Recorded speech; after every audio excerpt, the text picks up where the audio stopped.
left hand, I have another exercise that doesn't involve any right hand. So we do the hands separately in the morning first before we put them together, yeah? When you're actually placing a finger on the string, and let's think about just now just placing one finger, either the index, the middle, the ring finger, or the smallest baby finger, right? If we're not thinking of a chord, a barre, we're just thinking about individual notes, the placement I would like to see from you all is to be quite high on the fingertip, yeah? Not too low, not on the pad of flesh of the finger, but actually more on the tip, okay? Yeah. When you're first learning to play the guitar, the part that gets sore, you know, like, you know, the callus we call it, right? And this exercise, very simple, not involving the right hand at all. I just want you to go to the 5th fret, okay? I like the 5th fret because when I bring my arm to the guitar, it finds the 5th fret quite easily. There's no stretch towards the 1st fret, and there's no squeeze towards, say, the 12th fret.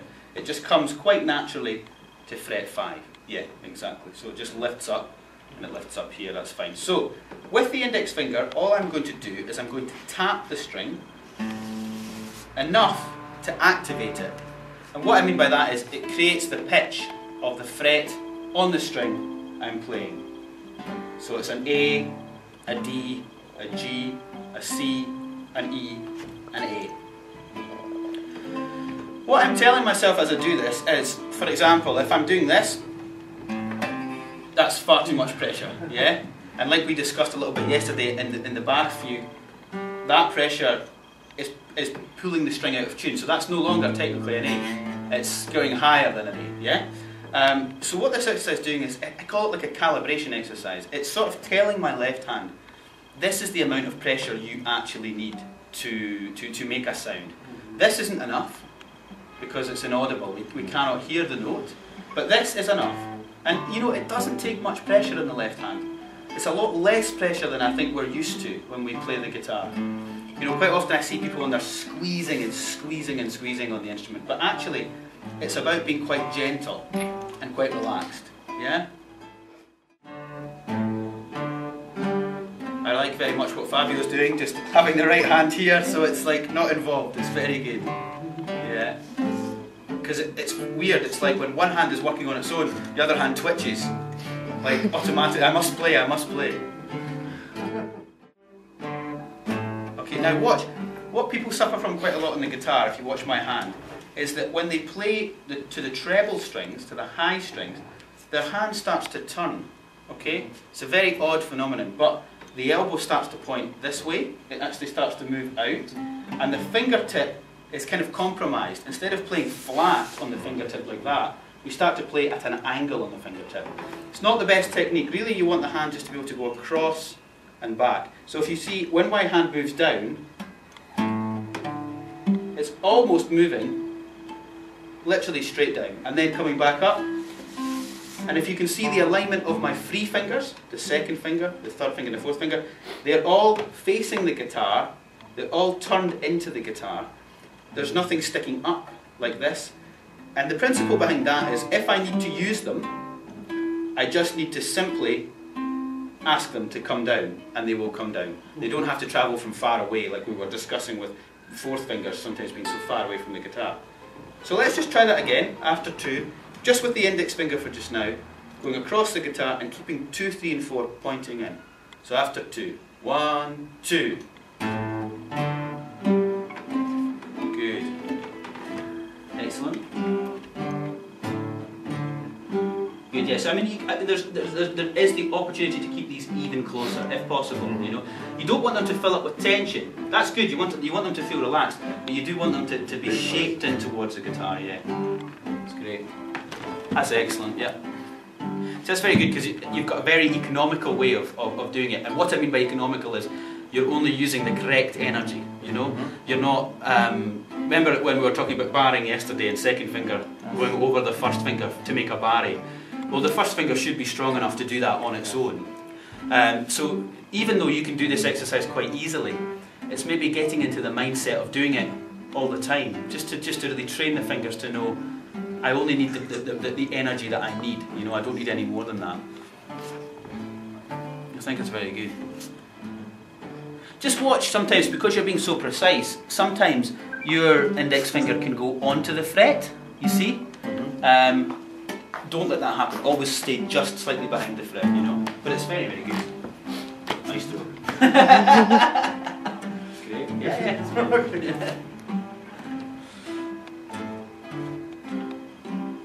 Really good. The only thing to watch, Fabio, a little bit is that sometimes your fingers start to touch, you see? So your index finger goes beside the second, or the second goes behind. And all it is it's a little bit of inflexibility in each finger, individually. So it's almost like saying, I want to use my index, and the second goes, no, please, I shall join you. Or the 2 and the 3 goes, no, no, don't do it on your own, I want to come, you know. So it's just having a little separation, it's giving a little bit more individual control to each digit, to each finger. So just as you do it, yeah, be aware sometimes that you do want a gap. A gap is healthy, you know, between those fingers. You know, that's a good thing. So, in the left hand, I think index is very strong. These guys, 3rd and 4 are always weak. But let's try 2. So for 2 I use the 6th fret. Now I've got to be careful with my index because I'm no longer using it, so I don't want it to lift up. I don't want it to point towards the sky. Again, I want it turned in towards the guitar. The same principle, I want to just go across. Now I've just tidied up my hand technically there a wee bit, and I've brought my fingers in towards the guitar. Very good. So after 2, let's start that. Just a second finger. 1, 2.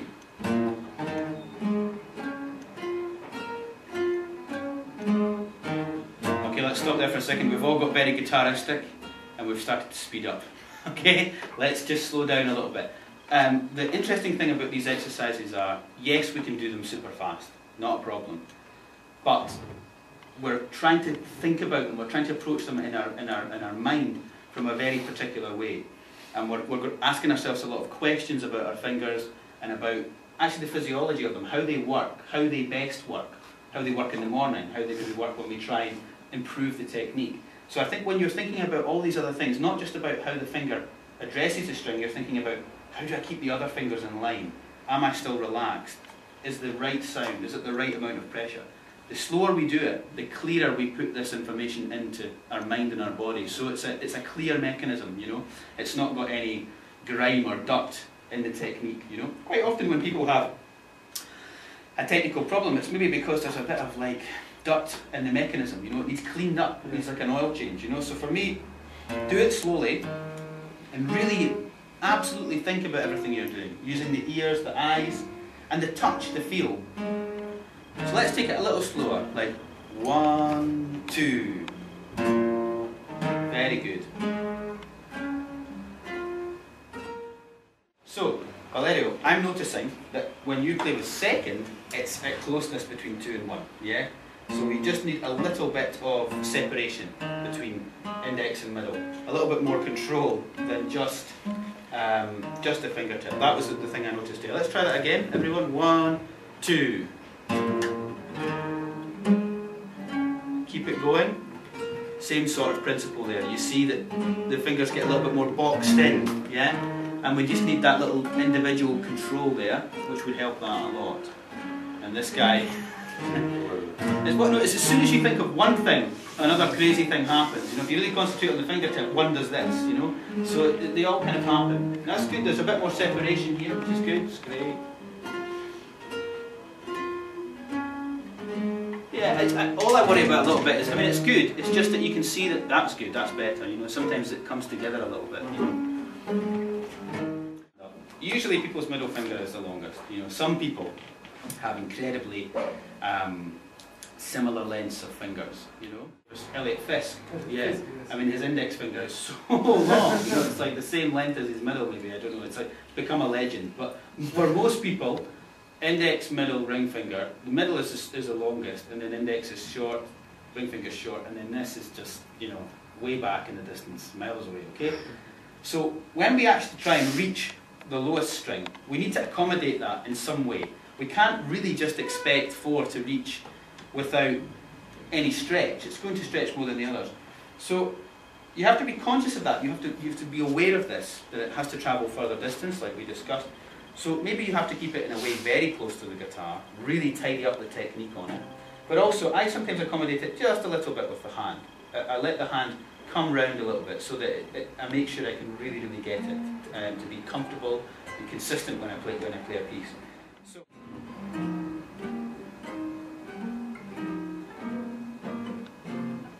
yeah, now I'm keeping the other finger still turned into the guitar.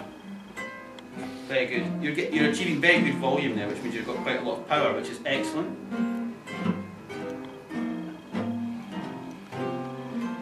Very good. You maybe notice a little bit that when you're doing with the 4, what's actually happening is the finger is going across the fret a bit more. So rather than, for example, here, right behind the fret, every time, like that, the 4 is harder to control. So this happens. It sort of dances on the fret. Okay? So sometimes it plays very far back, sometimes it might play on, and that can mean sometimes in a piece like a dead sound or a buzz. So the position of 4 is very important, that all the time it remains, that wasn't so good, but here, very clear and right on the fingertip. Yeah? So let's try that again. Just finger 4, the hardest of all the fingers. 1, 2. Very good, very gentle.